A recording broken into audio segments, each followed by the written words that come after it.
La reconnaissance faciale avec le FaceStation 2 de Suprema. Tout d'abord, la reconnaissance faciale, c'est quoi? Il s'agit d'une méthode d'identification d'une personne en regardant son visage. C'est ce que l'on fait chaque jour lorsque l'on croise des personnes. Nous le faisons de manière naturelle et très rapide.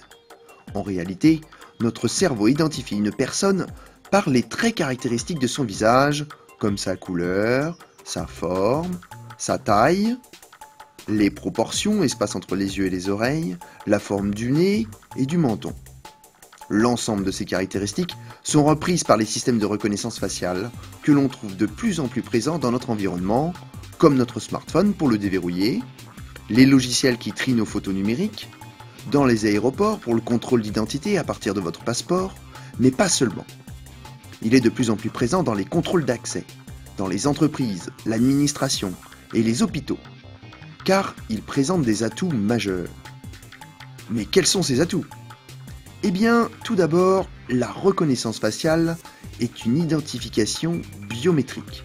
Elle est donc propre à chaque individu. Toutes les personnes sur Terre sont différentes, ce qui signifie que deux personnes ne peuvent pas avoir la même identité biométrique.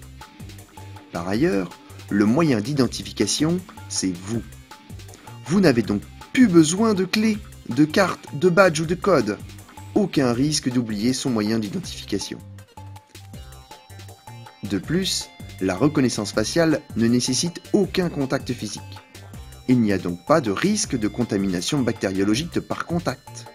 C'est la raison pour laquelle elle est de plus en plus présente dans les hôpitaux. Il n'y a pas non plus d'usure mécanique du système, comme c'est le cas des lecteurs d'empreintes digitales, qui par ailleurs nécessitent d'avoir les mains nues et les doigts propres. Mais vous allez me demander comment choisir son système, quelles caractéristiques regarder? Eh bien, chaque système de reconnaissance faciale est caractérisé par le nombre d'utilisateurs qu'il peut enregistrer et identifier. De plus, le nombre de lecteurs que l'on peut interconnecter sur un même réseau et qui auront accès à une même base. Le temps que met le système à identifier une personne. Comme pour nous, il arrive que le système ne reconnaisse pas une personne, alors qu'il la connaît. On parle alors de taux d'erreur ou de réussite lors de la reconnaissance.